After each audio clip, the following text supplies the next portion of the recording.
बिस्मिल्लाहिर्रहमानिर्रहीम। अस्सलाम वालेकुम। ये रिपोर्ट मेरे पास है और मैं मुबारकबाद पेश करता हूँ अवेयरनेस फाउंडेशन वालों को, जिन लोगों ने इसमें काम किया, उन सबको।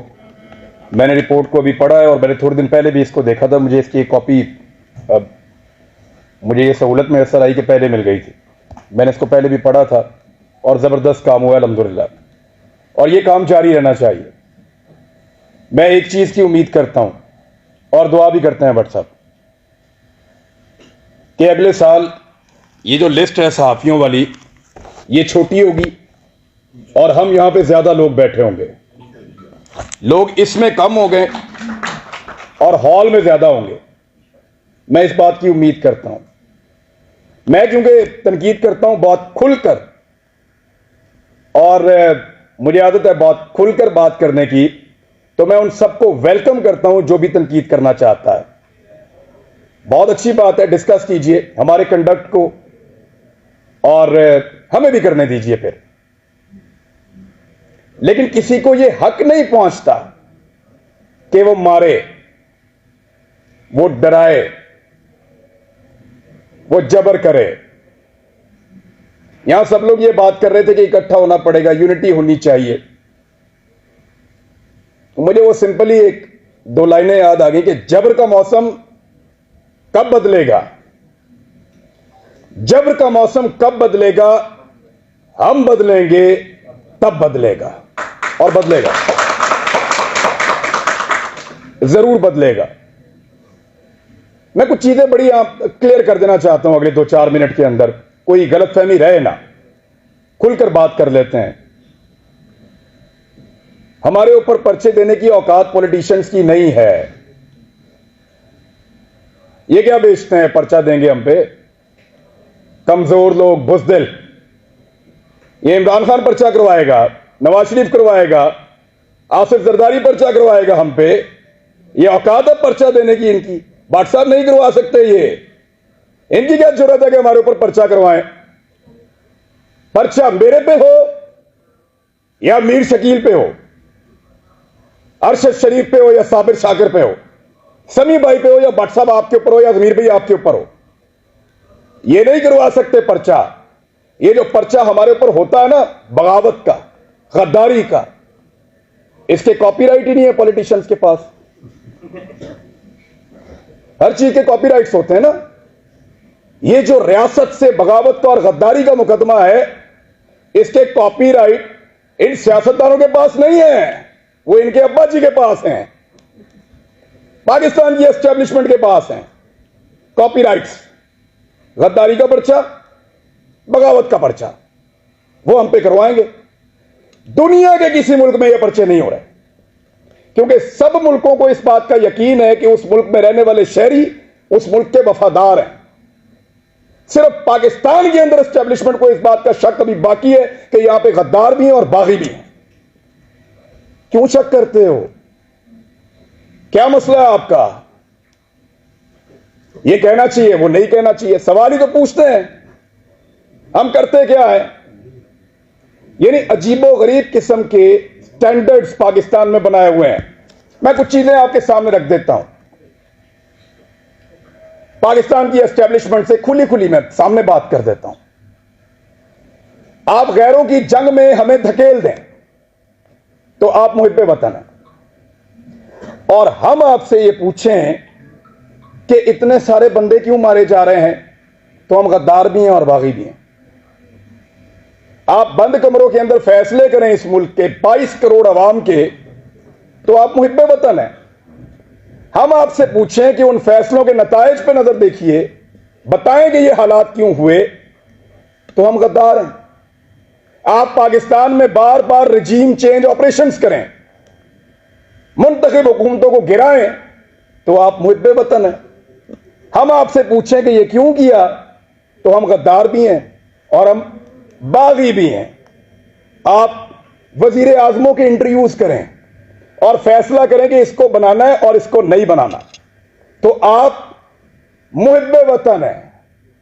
और हम जब ये कहें कि जनाब अवाम का फैसला होना चाहिए, ये 22 करोड़ लोग हैं, कीड़े मकोड़े नहीं हैं, तो हम गद्दार भी हैं और हम बागी भी हैं।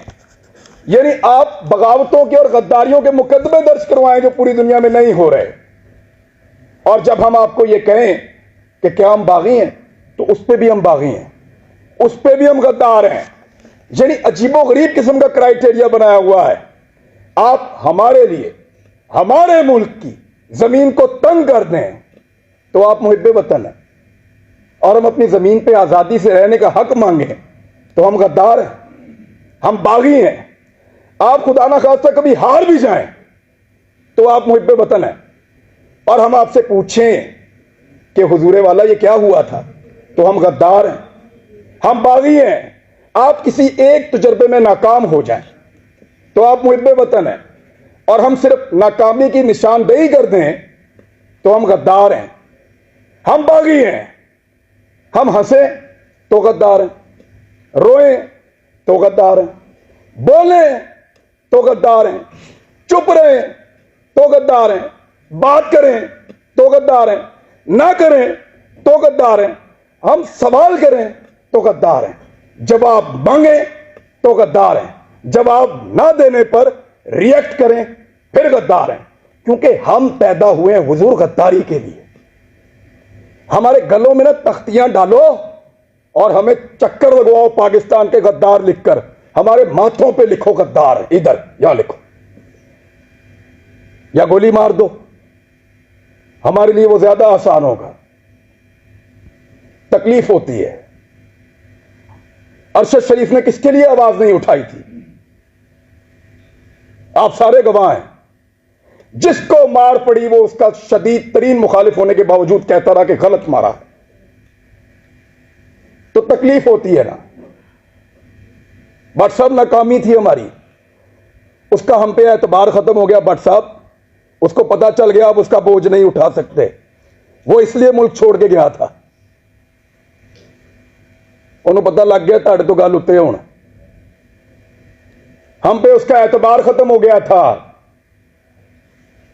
तकलीफ होती है, चुप करके निकल लिया।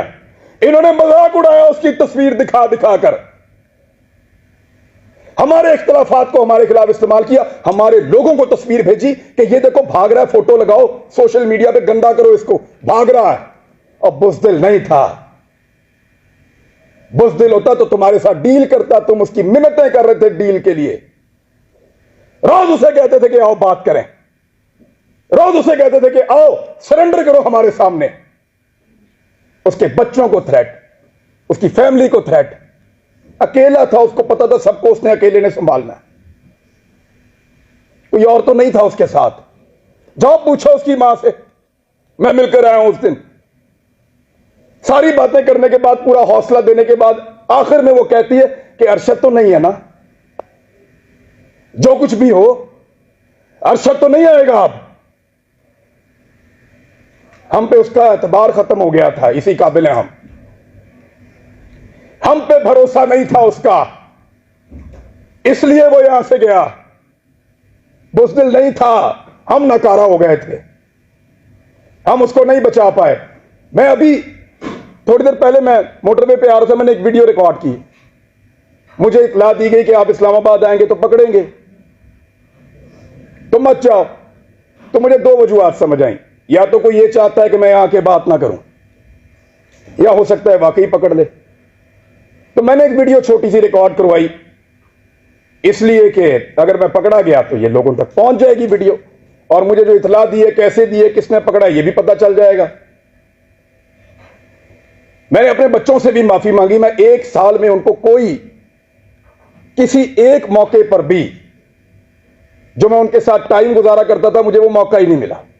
मैंने उसी वीडियो में उनसे माफी मांगी कि बेटा सॉरी, बाबा फिर लेट हो गए, लेकिन वादा आपसे पूरा करेंगे। लेकिन आपको पता है मेरे दिमाग में वाही चीज क्या चल रही थी? मेरा भी आप सबसे एतबार खत्म हो गया। आखिर में मेरे दिमाग में यह आ रहा था कि अरशद नहीं है, बोलेगा कौन? वही था सबको इकट्ठा करके वहां अदालत में पहुंच गया था। क्यों पकड़ा उसको? हौसला देता था, डट कर खड़ा था, हर जगह उसने आवाज उठाई और पूरी कोशिश की उसने कि यह मुश्किल वक्त गुजर जाए। अभी मैं इस यकीन के साथ अंदर जाऊंगा कि अरशद पीछे नहीं खड़ा हुआ। अब सिर्फ ये एक कमी मुझे महसूस हुई है, वो इस कमी के साथ पाकिस्तान छोड़ गया था। वो तकलीफ मैंने आज पहली मर्तबा महसूस की है कि जब वो ये मुल्क छोड़कर जा रहा था तो वो कितना बेबस था, और उसका हमने मजाक उड़ाया कि फलां फ्लाइट से निकल गया, इस तरह निकल गया, इस तरह भाग लिया। उसने मुझे फोन पे बताया, इमरान तुझे पता है मैं कैमरे में जानबूझकर मुस्कुरा रहा था, वो इसलिए कि मुझे पता था ये मेरा मजाक उड़ाएंगे। मजाक उड़ाते हो यार, पहले जमीन तंग करते हो, फिर कोई यहां से चला जाए तो उसका मजाक उड़ाते हो। क्या बंदूक लेकर तुम्हारे गले पड़ जाए? वो भाई बोलने का काम है उसका, साफी है वो अपनी साफत से टक्कर दे रहा था, देता रहेगा, शहीद है, तुम्हारे लिए निशाने इबरत बनेगा वो। मैंने पहले कहा था, आज फिर कह रहा हूं कि तुम्हें सिर्फ मारना आता है, हमें और बहुत कुछ आता है, और वो हम इंशाल्लाह करके दिखाएंगे। सिर्फ हमें मारना नहीं आता।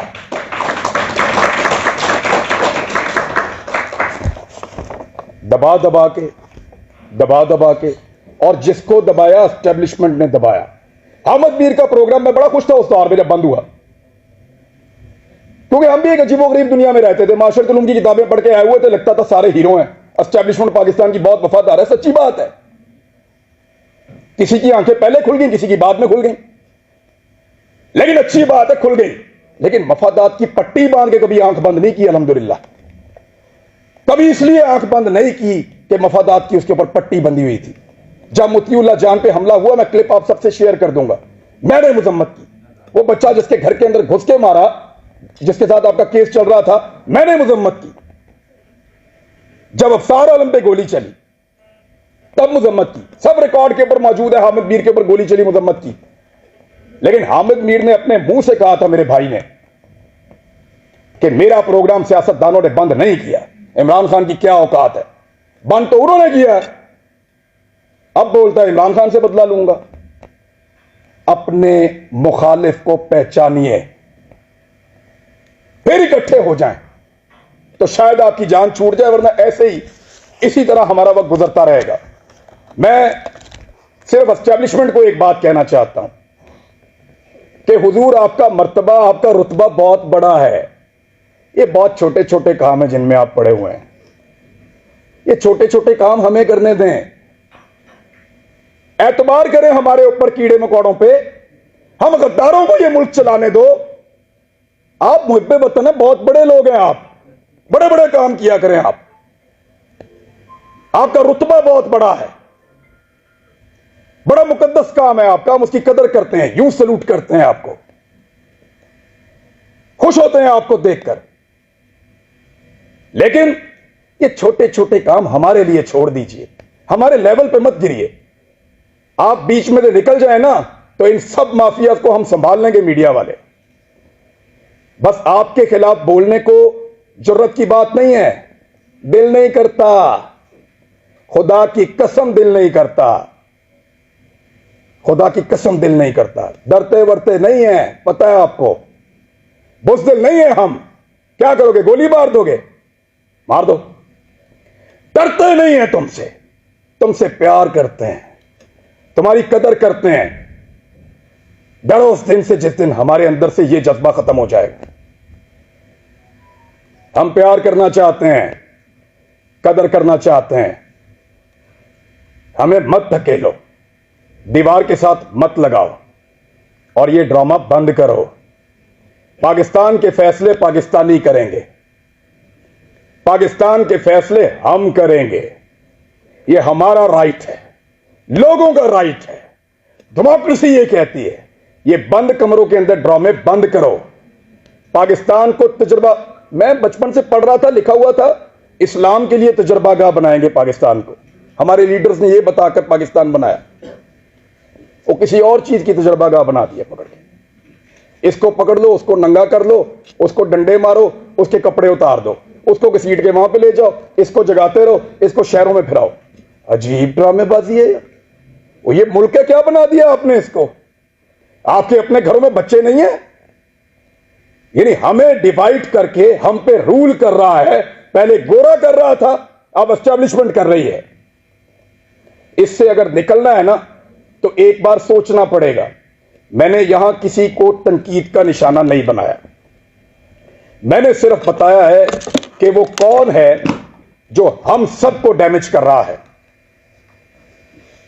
इस मौके से हमें फायदा उठाना चाहिए, हम सबको एक मौकिफ बनाना चाहिए, एक मौकिफ कम से कम इस बात के ऊपर कि एक को मार पड़ेगी तो सबको मार पड़ेगी। यहां से भी शुरू कर लो तो बहुत है, बाकी मर्जी है। अगर डिवाइड एंड रूल करना है तो फिर करते रहिए, इस गंदे खेल का हिस्सा बनना है तो बनते रहिए। भट्ट साहब को मैं इसलिए अप्रिशिएट करूंगा कि कोई भी फोरम हो, कोई भी जगह हो, कोई भी बुलाए, जब सहाफत का नाम आता है तो आप लोग आ जाते हैं। सर आप लोगों का बहुत शुक्रिया। हालात बहुत मुश्किल है, जिस मुल्क का चीफ जस्टिस कहे कि वो बेबस है, उधर भट्ट साहब क्या करें बेचारे। लेकिन ये वक्त भी गुजर जाएगा, यूनिटी आएगी इंशाल्लाह, इकट्ठे होंगे। और हम नहीं चाहते कि हम अपनी एस्टेब्लिशमेंट का मुकाबला करें। ये बात आ जाओ, अब तक के लिए इतना ही, थैंक यू।